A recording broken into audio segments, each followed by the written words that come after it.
मेरे प्यारे देशवासियों, नमस्कार। आज मन की बात के एक और एपिसोड के जरिए हम एक साथ जुड़ रहे हैं। ये 2022 की पहली मन की बात है। आज हम फिर ऐसी चर्चाओं को आगे बढ़ाएंगे जो हमारे देश और देशवासियों की सकारात्मक प्रेरणाओं और सामूहिक प्रयासों से जुड़ी होती है। आज हमारे पूज्य बापू महात्मा गांधी जी की पुण्यतिथि भी है। 30 जनवरी का ये दिन हमें बापू की शिक्षाओं की याद दिलाता है। अभी कुछ दिन पहले ही हमने गणतंत्र दिवस भी मनाया। दिल्ली में राजपथ पर हमने देश के शौर्य और सामर्थ्य की जो झांकी देखी, उसने सबको गर्व और उत्साह से भर दिया है। एक परिवर्तन जो आपने देखा होगा, अब गणतंत्र दिवस समारोह 23 जनवरी यानी नेताजी सुभाष चंद्र बोस की जन्म जयंती से शुरू होगा और 30 जनवरी तक यानी गांधी जी की पुण्यतिथि तक चलेगा। इंडिया गेट पर नेताजी की डिजिटल प्रतिमा भी स्थापित की गई है। इस बात का जिस प्रकार से देश ने स्वागत किया, देश के हर कोने से आनंद की जो लहर उठी, हर देशवासी ने जिस प्रकार की भावनाएं प्रकट की, उसे हम कभी भूल नहीं सकते हैं। साथियों, आजादी के अमृत महोत्सव में देश इन प्रयासों के जरिए अपने राष्ट्रीय प्रतीकों को पुनर्प्रतिष्ठित कर रहा है। हमने देखा कि इंडिया गेट के समीप अमर जवान ज्योति और पास में ही नेशनल वॉर मेमोरियल पर प्रज्वलित ज्योति को एक किया गया। इस भावुक अवसर पर कितने ही देशवासियों और शहीद परिवारों की आंखों में आंसू थे। नेशनल वॉर मेमोरियल में आजादी के बाद से शहीद हुए देश के सभी जाबाजों के नाम अंकित किए गए हैं। मुझे सेना के कुछ पूर्व जवानों ने पत्र लिखकर कहा है कि शहीदों की स्मृति के सामने प्रज्वलित हो रही अमर जवान ज्योति शहीदों की अमरता का प्रतीक है। सच में अमर जवान ज्योति की ही तरह हमारे शहीद, उनकी प्रेरणा और उनके योगदान भी अमर है। मैं आप सभी से कहूंगा, जब भी अवसर मिले नेशनल वॉर मेमोरियल जरूर जाएं। अपने परिवार और बच्चों को भी जरूर ले जाएं। यहाँ आपको एक अलग ऊर्जा और प्रेरणा का अनुभव होगा। साथियों, अमृत महोत्सव के इन आयोजनों के बीच देश में कई महत्वपूर्ण राष्ट्रीय पुरस्कार भी दिए गए। एक है प्रधानमंत्री राष्ट्रीय बाल पुरस्कार। ये पुरस्कार उन बच्चों को मिले जिन्होंने छोटी सी उम्र में साहसिक और प्रेरणादायी काम किए हैं। हम सबको अपने घरों में इन बच्चों के बारे में जरूर बताना चाहिए। इनसे हमारे बच्चों को भी प्रेरणा मिलेगी और उनके भीतर देश का नाम रोशन करने का उत्साह जगेगा। देश में अभी पद्म सम्मान की भी घोषणा हुई है। पद्म पुरस्कार पाने वाले में कई ऐसे नाम भी हैं जिनके बारे में बहुत कम लोग जानते हैं। ये हमारे देश के अनसंग हीरोज हैं, जिन्होंने साधारण परिस्थितियों में असाधारण काम किए हैं। जैसे कि उत्तराखंड की बसंती देवी जी को पद्मश्री से सम्मानित किया गया है। बसंती देवी ने अपना पूरा जीवन संघर्षों के बीच जिया। कम उम्र में ही उनके पति का निधन हो गया था और वो एक आश्रम में रहने लगी। यहाँ रहकर उन्होंने नदी को बचाने के लिए संघर्ष किया और पर्यावरण के लिए असाधारण योगदान दिया। उन्होंने महिलाओं के सशक्तिकरण के लिए भी काफी काम किया है। इसी तरह मणिपुर की 77 साल की लौरेम्बम बिनो देवी दशकों से मणिपुर की लीबा टेक्सटाइल आर्ट का संरक्षण कर रही है। उन्हें भी पद्मश्री से सम्मानित किया गया है। मध्य प्रदेश के अर्जुन सिंह को बैगा आदिवासी नृत्य की कला को पहचान दिलाने के लिए पद्म सम्मान मिला है। पद्म सम्मान पाने वाले एक और व्यक्ति हैं श्रीमान अमाई महालिंगा नाइक। एक किसान है और कर्नाटका के रहने वाले हैं। इन्हें कुछ लोग टनल मैन भी कहते हैं। उन्होंने खेती में ऐसे ऐसे इनोवेशन किए हैं जिन्हें देखकर कोई भी हैरान रह जाए। इनके प्रयासों का बहुत बड़ा लाभ छोटे किसानों को हो रहा है। ऐसे और भी कई अनसंग हीरोज हैं जिन्हें देश ने उनके योगदान के लिए सम्मानित किया है। आप जरूर इनके बारे में जानने की कोशिश करिए। इनसे हमें जीवन में बहुत कुछ सीखने को मिलेगा। मेरे प्यारे देशवासियों, अमृत महोत्सव पर आप सब साथी मुझे ढेरों पत्र और मैसेज भेजते हैं, कई सुझाव भी देते हैं। इसी श्रृंखला में कुछ ऐसा हुआ है जो मेरे लिए अविस्मरणीय है। मुझे 1 करोड़ से ज्यादा बच्चों ने अपने मन की बात पोस्टकार्ड के जरिए लिखकर भेजी है। ये 1 करोड़ पोस्टकार्ड देश के अलग अलग हिस्सों से आए हैं, विदेश से भी आए हैं। समय निकालकर इनमें से काफी पोस्टकार्ड को मैंने पढ़ने का प्रयास किया है। इन पोस्टकार्ड्स में इस बात के दर्शन होते हैं कि देश के भविष्य के लिए हमारी नई पीढ़ी की सोच कितनी व्यापक और कितनी बड़ी है। मैंने मन की बात के श्रोताओं के लिए कुछ पोस्टकार्ड छांटे हैं जिन्हें मैं आपसे शेयर करना चाहता हूं। जैसे यह एक असम के गुवाहाटी से रिद्धिमा स्वर्गियारी का पोस्टकार्ड है। रिद्धिमा क्लास 7th की स्टूडेंट है और उन्होंने लिखा है कि वो आजादी के 100वें साल में एक ऐसा भारत देखना चाहती हैं जो दुनिया का सबसे स्वच्छ देश हो, आतंकवाद से पूरी तरह से मुक्त हो, 100% साक्षर देशों में शामिल हो, जीरो एक्सीडेंट कंट्री हो और सस्टेनेबल तकनीक से फूड सिक्योरिटी में सक्षम हो। रिद्धिमा, हमारी बेटियां जो सोचती हैं, जो सपने देश के लिए देखती हैं, वो तो पूरे होते ही हैं जब सबके प्रयास जुड़ेंगे। आपकी युवा पीढ़ी इसे लक्ष्य बनाकर काम करेगी तो आप भारत को जैसा बनाना चाहती हैं वैसे जरूर होगा। एक पोस्टकार्ड मुझे उत्तर प्रदेश के प्रयागराज की नव्या वर्मा का भी मिला है। नव्या ने लिखा है कि उनका सपना 2047 में ऐसे भारत का है जहां सभी को सम्मानपूर्ण जीवन मिले, जहां किसान समृद्ध हो और भ्रष्टाचार न हो। नव्या, देश के लिए आपका सपना बहुत सराहनीय है। इस दिशा में देश तेजी से आगे भी बढ़ रहा है। आपने भ्रष्टाचार मुक्त भारत की बात की। भ्रष्टाचार तो दीमक की तरह देश को खोखला करता है। उससे मुक्ति के लिए 2047 का इंतजार क्यों? ये काम हम सभी देशवासियों को, आज की युवा पीढ़ी को मिलकर करना है, जल्द से जल्द करना है। और इसके लिए बहुत जरूरी है कि हम अपने कर्तव्यों को प्राथमिकता दें। जहां कर्तव्य निभाने का एहसास होता है, कर्तव्य सर्वोपरि होता है, वहां भ्रष्टाचार फटक भी नहीं सकता। साथियों, एक और पोस्टकार्ड मेरे सामने है चेन्नई से मोहम्मद इब्राहिम का।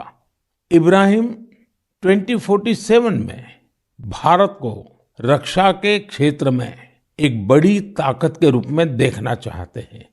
वो चाहते हैं कि चंद्रमा पर भारत का अपना रिसर्च बेस हो और मंगल पर भारत मानव आबादी को बसाने का काम शुरू करे।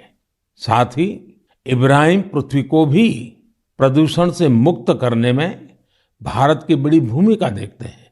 इब्राहिम, जिस देश के पास आप जैसे नौजवान हो, उसके लिए कुछ भी असंभव नहीं है।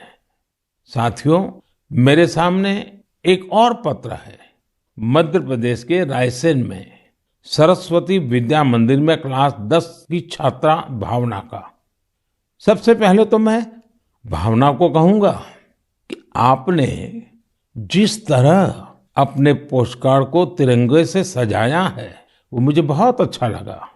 भावना ने क्रांतिकारी शिरीष कुमार के बारे में लिखा है। साथियों, मुझे गोवा से लॉरेंशियो परेरा का पोस्टकार्ड भी मिला है। ये क्लास 12 की स्टूडेंट है।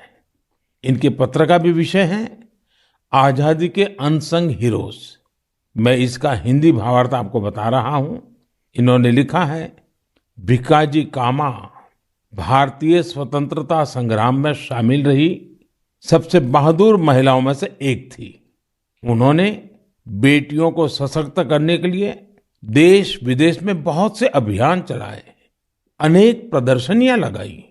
निश्चित तौर पर भिकाजी कामा स्वाधीनता आंदोलन की सबसे जाबाज महिलाओं में से एक थी। 1907 में उन्होंने जर्मनी में तिरंगा फहराया था। इस तिरंगे को डिजाइन करने में जिस व्यक्ति ने उनका साथ दिया था वो थे श्री श्यामजी कृष्ण वर्मा। श्री श्यामजी कृष्ण वर्मा जी का निधन 1930 में जेनेवा में हुआ था। उनकी अंतिम इच्छा थी कि भारत की आजादी के बाद उनकी अस्थियां भारत लाई जाए। वैसे तो 1947 में आजादी के दूसरे ही दिन उनकी अस्थियां भारत वापस लानी चाहिए थी, लेकिन ये काम नहीं हुआ। शायद परमात्मा की इच्छा होगी ये काम मैं करूं, और इस काम का सौभाग्य भी मुझे ही मिला।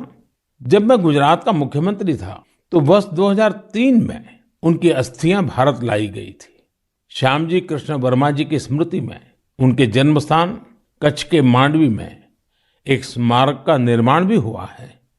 साथियों, भारत की आजादी के अमृत महोत्सव का उत्साह केवल हमारे देश में ही नहीं है। मुझे भारत के मित्र देश क्रोएशिया से भी 75 पोस्टकार्ड मिले हैं।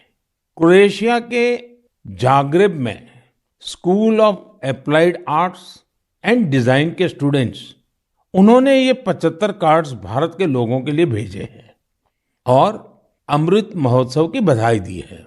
मैं आप सभी देशवासियों की तरफ से क्रोएशिया और वहां के लोगों को धन्यवाद देता हूं। मेरे प्यारे देशवासियों, भारत शिक्षा और ज्ञान की तपोभूमि रहा है। हमने शिक्षा को किताबी ज्ञान तक ही सीमित नहीं रखा, बल्कि इसे जीवन के एक समग्र अनुभव के तौर पर देखा है। हमारे देश की महान विभूतियों का भी शिक्षा से गहरा नाता रहा है। पंडित मदन मोहन मालवीय जी ने जहां बनारस हिंदू विश्वविद्यालय की स्थापना की, वहीं महात्मा गांधी ने गुजरात विद्यापीठ के निर्माण में अहम भूमिका निभाई। गुजरात के आणंद में एक बहुत ही प्यारी जगह है वल्लभ विद्यानगर। सरदार पटेल के आग्रह पर उनके 2 सहयोगियों भाई काका और भीखा भाई ने वहां युवाओं के लिए शिक्षा केंद्रों की स्थापना की। इसी तरह पश्चिम बंगाल में गुरुदेव रविंद्रनाथ टैगोर ने शांति निकेतन की स्थापना की। महाराजा गायकवाड़ भी शिक्षा के प्रबल समर्थकों में से एक थे। उन्होंने कई शिक्षण संस्थानों का निर्माण करवाया और डॉक्टर अंबेडकर और श्री अरविंदो समेत अनेक विभूतियों को उच्च शिक्षा के लिए प्रेरित किया। ऐसे ही महानुभावों की सूची में एक नाम राजा महेंद्र प्रताप सिंह जी का भी है। राजा महेंद्र प्रताप सिंह जी ने एक टेक्निकल स्कूल की स्थापना के लिए अपना घर ही सौंप दिया था। उन्होंने अलीगढ़ और मथुरा में शिक्षा केंद्रों के निर्माण के लिए खूब आर्थिक मदद की। कुछ समय पहले मुझे अलीगढ़ में उनके नाम पर एक यूनिवर्सिटी की आधारशिला रखने का भी सौभाग्य प्राप्त हुआ। मुझे खुशी है कि शिक्षा के प्रकाश को जन जन तक पहुंचाने की वही जीवंत भावना भारत में आज भी कायम है। क्या आप जानते हैं कि इस भावना की सबसे सुंदर बात क्या है? वो ये है कि शिक्षा को लेकर ये जागरूकता समाज में हर स्तर पर दिख रही है। तमिलनाडु के त्रिपुर जिले के उदुमलपेट ब्लॉक में रहने वाली तायम्मल जी का उदाहरण तो बहुत ही प्रेरणादायी है। तायम्मल जी के पास अपनी कोई जमीन नहीं है। बरसों से इनका परिवार नारियल पानी बेचकर अपना गुजर बसर कर रहा है। आर्थिक स्थिति भले अच्छी ना हो, लेकिन तायम्मल जी ने अपने बेटे बेटी को पढ़ाने में कोई कसर बाकी नहीं छोड़ी थी। उनके बच्चे Chinnaveerampatti panchayat union middle school में पढ़ते थे। ऐसे ही एक दिन स्कूल में अभिभावकों के साथ मीटिंग में ये बात उठी कि कक्षाओं और स्कूल की स्थिति को सुधारा जाए, स्कूल इंफ्रास्ट्रक्चर को ठीक किया जाए। तायम्मल जी भी उस मीटिंग में थी। उन्होंने सब कुछ सुना। इसी बैठक में फिर चर्चा इन कामों के लिए पैसे की कमी पर आकर टिक गई। इसके बाद तायम्मल जी ने जो किया उसकी कल्पना कोई नहीं कर सकता था। जिन तायम्मल जी ने नारियल पानी बेच बेचकर कुछ पूंजी जमा की थी, उन्होंने 1 लाख रुपए स्कूल के लिए दान कर दिए। वाकई ऐसा करने के लिए बहुत बड़ा दिल चाहिए, सेवा भाव चाहिए। तायम्मल जी का कहना है, अभी जो स्कूल है उसमें 8वीं कक्षा तक की पढ़ाई होती है। अब जब स्कूल का इंफ्रास्ट्रक्चर सुधर जाएगा तो यहाँ हायर सेकेंडरी तक की पढ़ाई होने लगेगी। हमारे देश में शिक्षा को लेकर यह वही भावना है जिसकी मैं चर्चा कर रहा था। मुझे आईआईटी बीएचयू के एक एल्यूमिनस के इस तरह के दान के बारे में भी पता चला है। बीएचयू के पूर्व छात्र जय चौधरी जी ने आईआईटी बीएचयू फाउंडेशन को $1 मिलियन यानी करीब करीब 7.5 करोड़ रुपया डोनेट किए। साथियों, हमारे देश में अलग अलग क्षेत्रों से जुड़े बहुत सारे लोग हैं जो दूसरों की मदद कर समाज के प्रति अपनी जिम्मेदारी का निर्वाह कर रहे हैं। मुझे बेहद खुशी है कि इस तरह के प्रयास उच्च शिक्षा के क्षेत्र में, खासकर हमारी अलग अलग आईआईटीज में निरंतर देखने को मिल रहे हैं। केंद्रीय विश्वविद्यालयों में भी इस प्रकार के प्रेरक उदाहरणों की कमी नहीं है। इस तरह के प्रयासों को और बढ़ाने के लिए पिछले साल सितंबर से देश में विद्यांजलि अभियान की शुरुआत हुई है। इसका उद्देश्य अलग अलग संगठनों, सीएसआर और निजी क्षेत्र की भागीदारी से देश भर के स्कूलों में शिक्षा की गुणवत्ता में सुधार लाना है। विद्यांजलि सामुदायिक भागीदारी और ओनरशिप की भावना को आगे बढ़ा रही है। अपने स्कूल, कॉलेज से निरंतर जुड़े रहना, अपनी क्षमता के अनुसार कुछ न कुछ योगदान देना, यह एक ऐसी बात है जिसका संतोष और आनंद अनुभव लेकर ही पता चलता है। मेरे प्यारे देशवासियों, प्रकृति से प्रेम और हर जीव के लिए करुणा, ये हमारी संस्कृति भी है और सहज स्वभाव भी है। हमारे इन्हीं संस्कारों की झलक अभी हाल ही में तब दिखी जब मध्य प्रदेश के पेंच टाइगर रिजर्व में एक बाघिन ने दुनिया को अलविदा कर दिया। इस बाघिन को लोग कॉलर वाली बाघिन कहते थे। वन विभाग ने इसे T15 नाम दिया था। इस बाघिन की मृत्यु ने लोगों को इतना भावुक कर दिया जैसे उनका कोई अपना दुनिया छोड़ गया हो। लोगों ने बाकायदा उसका अंतिम संस्कार किया, उसे पूरे सम्मान और स्नेह के साथ विदाई दी। आपने भी ये तस्वीरें सोशल मीडिया में जरूर देखी होगी। पूरी दुनिया में प्रकृति और जीवों के लिए हम भारतीयों के इस प्यार की खूब सराहना हुई। कॉलर वाली बाघिन ने जीवन काल में 29 शावकों को जन्म दिया और 25 को पाल पोसकर बड़ा भी बनाया। हमने T15 के इस जीवन को भी सेलिब्रेट किया और जब उसने दुनिया छोड़ी तो उसे भावुक विदाई भी दी। यही तो भारत के लोगों की खूबी है। हम हर चेतन जीव से प्रेम का संबंध बना लेते हैं। ऐसा ही एक दृश्य हमें इस बार गणतंत्र दिवस की परेड में भी देखने को मिला। इस परेड में प्रेसिडेंट्स बॉडीगार्ड्स के चार्जर घोड़े विराट ने अपनी आखिरी परेड में हिस्सा लिया। घोड़ा विराट 2003 में राष्ट्रपति भवन आया था और हर बार गणतंत्र दिवस पर कमांडेंट चार्जर के तौर पर परेड को लीड करता था। जब किसी विदेशी राष्ट्राध्यक्ष का राष्ट्रपति भवन में स्वागत होता था, तब भी वो अपनी ये भूमिका निभाता था। इस वर्ष आर्मी डे पर घोड़े विराट को सेना प्रमुख द्वारा कॉज कमेंडेशन कार्ड भी दिया गया। विराट की विराट सेवाओं को देखते हुए उसकी सेवानिवृत्ति के बाद उतने ही भव्य तरीके से उसे विदाई दी गई। मेरे प्यारे देशवासियों, जब एकनिष्ठ प्रयास होता है, नेक नियत से काम होता है, तो उसके परिणाम भी मिलते हैं। इसका एक बेहतरीन उदाहरण सामने आया है असम से। असम का नाम लेते ही वहां के चाय बागान और बहुत सारे नेशनल पार्क का ख्याल आता है। साथ ही एक सींग वाले गैंडे यानी वन हॉर्न्ड राइनो की तस्वीर भी हमारे मन में उभरती है।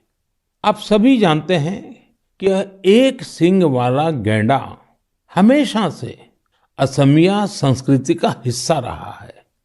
भारत रत्न भूपेन हजारिका जी का ये गीत हर एक कान में गूंजता होगा। কাজিৰঙাৰ চিৰ সেউজ পৰিৱেশ হস্তি ব্যাঘ্ৰ ৰে পাৰ এক খৰগৰ গড় পৃথিৱীয়ে চাই পক্ষীৰ সুদিয়া প্ৰকাশ মোৰ কাজিৰঙা নহয় যে বন্য। साथियों, इस गीत का जो अर्थ है वो बहुत सुसंगत है। इस गीत में कहा गया है, काजीरंगा का हरा भरा परिवेश, हाथी और बाघ का निवास, एक सींग वाले गैंडे को पृथ्वी देखे, पक्षियों का मधुर कलरव सुने। असम की विश्व प्रसिद्ध हथकरघा पर बुनी गई मूंगा और एरी की पोशाकों में भी गैंडों की आकृति दिखाई देती है। असम की संस्कृति में जिस गैंडे की इतनी बड़ी महिमा है, उसे भी संकटों का सामना करना पड़ता था। वर्ष 2013 में 37 और 2014 में 32 गैंडों को तस्करों ने मार डाला था। इस चुनौती से निपटने के लिए पिछले 7 वर्षों में असम सरकार के विशेष प्रयासों से गैंडों के शिकार के खिलाफ एक बहुत बड़ा अभियान चलाया गया। पिछले 22 सितंबर को वर्ल्ड राइनो डे के मौके पर तस्करों से जब्त किए गए 2400 से ज्यादा सींगों को जला दिया गया था। यह तस्करों के लिए एक सख्त संदेश था। ऐसे ही प्रयासों का नतीजा है कि अब असम में गैंडों के शिकार में लगातार कमी आ रही है। जहां 2013 में 37 गैंडे मारे गए थे, वहीं 2020 में 2 और 2021 में सिर्फ 1 गैंडे के शिकार का मामला सामने आया है। मैं गैंडों को बचाने के लिए असम के लोगों के संकल्प की सराहना करता हूं। साथियों, भारतीय संस्कृति के विविध रंगों और आध्यात्मिक शक्ति ने हमेशा से दुनिया भर के लोगों को अपनी ओर खींचा है। अगर मैं आपसे कहूं कि भारतीय संस्कृति अमेरिका, कनाडा, दुबई, सिंगापुर, पश्चिमी यूरोप और जापान में बहुत ही लोकप्रिय है, तो ये बात आपको बहुत सामान्य लगेगी, आपको कोई हैरानी नहीं होगी। लेकिन अगर ये कहूं कि भारतीय संस्कृति का लैटिन अमेरिका और साउथ अमेरिका में भी बड़ा आकर्षण है, तो आप एक बार जरूर सोच में पड़ जाएंगे। मैक्सिको में खादी को बढ़ावा देने की बात हो या फिर ब्राजील में भारतीय परंपराओं को लोकप्रिय बनाने का प्रयास, मन की बात में हम इन विषयों पर पहले चर्चा कर चुके हैं। आज मैं आपको अर्जेंटीना में फहरा रहे भारतीय संस्कृति के परचम के बारे में बताऊंगा। अर्जेंटीना में हमारी संस्कृति को बहुत पसंद किया जाता है। 2018 में मैंने अर्जेंटीना की अपनी यात्रा के दौरान योग के कार्यक्रम में योगा फॉर पीस में हिस्सा लिया था। यहाँ अर्जेंटीना में एक संस्था है, हस्तिनापुर फाउंडेशन। आपको सुनकर के आश्चर्य होता है ना, कहाँ अर्जेंटीना और वहां भी हस्तिनापुर फाउंडेशन। यह फाउंडेशन अर्जेंटीना में भारतीय वैदिक परंपराओं के प्रसार में जुटा है। इसकी स्थापना 40 साल पहले एक मैडम प्रोफेसर एडा एल्ब्रेट ने की थी। आज प्रोफेसर एडा एल्ब्रेट 90 वर्ष की होने जा रही है। भारत के साथ उनका जुड़ाव कैसे हुआ, ये भी बहुत दिलचस्प है। जब वो 18 साल की थी, तब पहली बार भारतीय संस्कृति की शक्ति से उनका परिचय हुआ। उन्होंने भारत में काफी समय भी बिताया, भगवत गीता और उपनिषदों के बारे में गहराई से जाना। आज हस्तिनापुर फाउंडेशन के 40,000 से अधिक सदस्य हैं और अर्जेंटीना एवं अन्य लैटिन अमेरिकी देशों में इसकी करीब 30 शाखाएं हैं। हस्तिनापुर फाउंडेशन ने स्पेनिश भाषा में 100 से अधिक वैदिक और दार्शनिक ग्रंथ भी प्रकाशित किए हैं। इनका आश्रम भी बहुत मनमोहक है। आश्रम में 12 मंदिरों का निर्माण कराया गया है, जिनमें अनेक देवी देवताओं की मूर्तियां हैं। इन सब के केंद्र में एक ऐसा मंदिर भी है जो अद्वैतवादी ध्यान के लिए बनाया गया है। साथियों, ऐसे ही सैकड़ों उदाहरण यह बताते हैं हमारी संस्कृति हमारे लिए ही नहीं बल्कि पूरी दुनिया के लिए एक अनमोल धरोहर है। दुनिया भर के लोग उसे जानना चाहते हैं, समझना चाहते हैं, जीना चाहते हैं।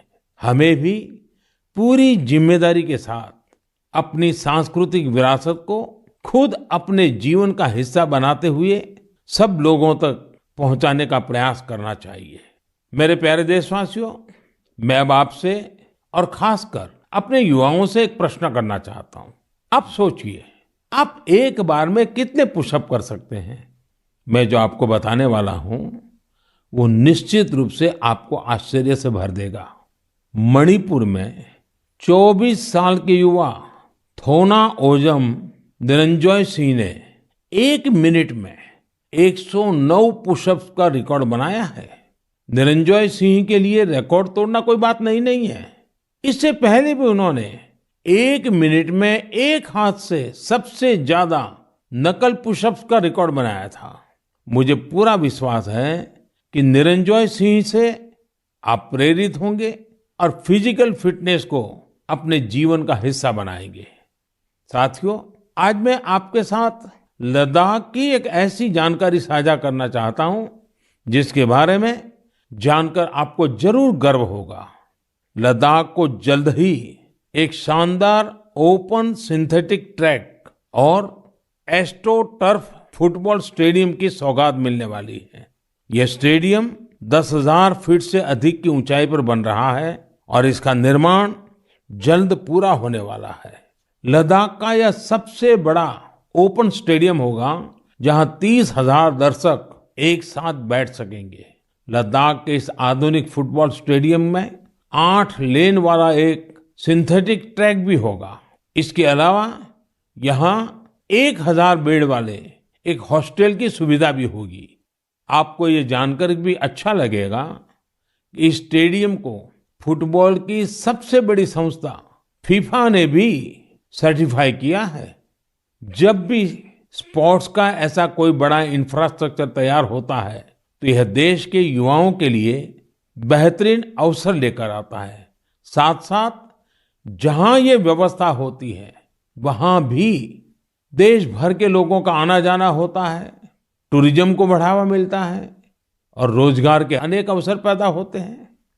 इस स्टेडियम का भी लाभ लद्दाख के हमारे अनेकों युवाओं को होगा। मेरे प्यारे देशवासियों, मन की बात में इस बार भी हमने अनेक विषयों पर बात की। एक विषय और है जो इस समय सबके मन में है और वो है कोरोना का।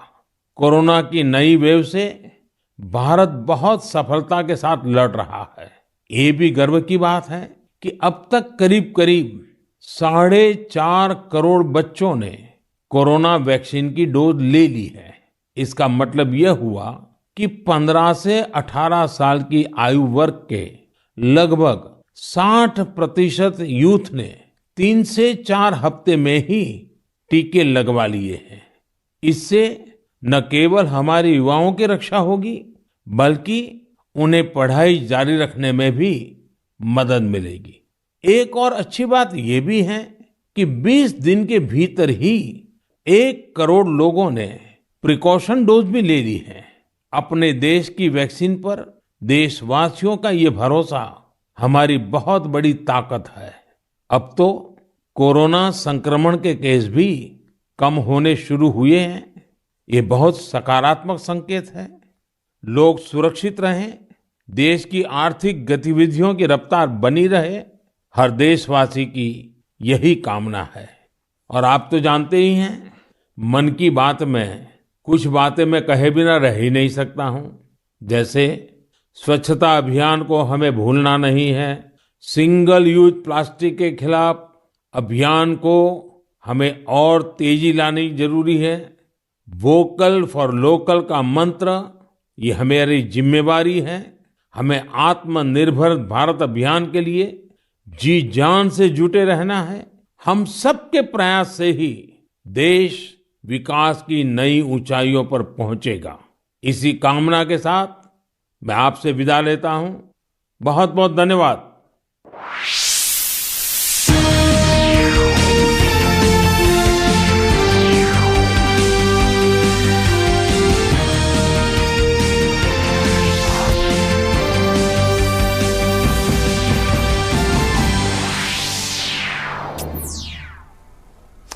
नमस्कार। प्रधानमंत्री नरेंद्र मोदी के मन की बात कार्यक्रम पर आधारित हमारे इस विशेष कार्यक्रम में आप सभी का स्वागत है। मैं हूं निखिल सिंह और आपने अभी अभी सुना प्रधानमंत्री के मन की बात कार्यक्रम की 50वीं कड़ी को। और 50वीं कड़ी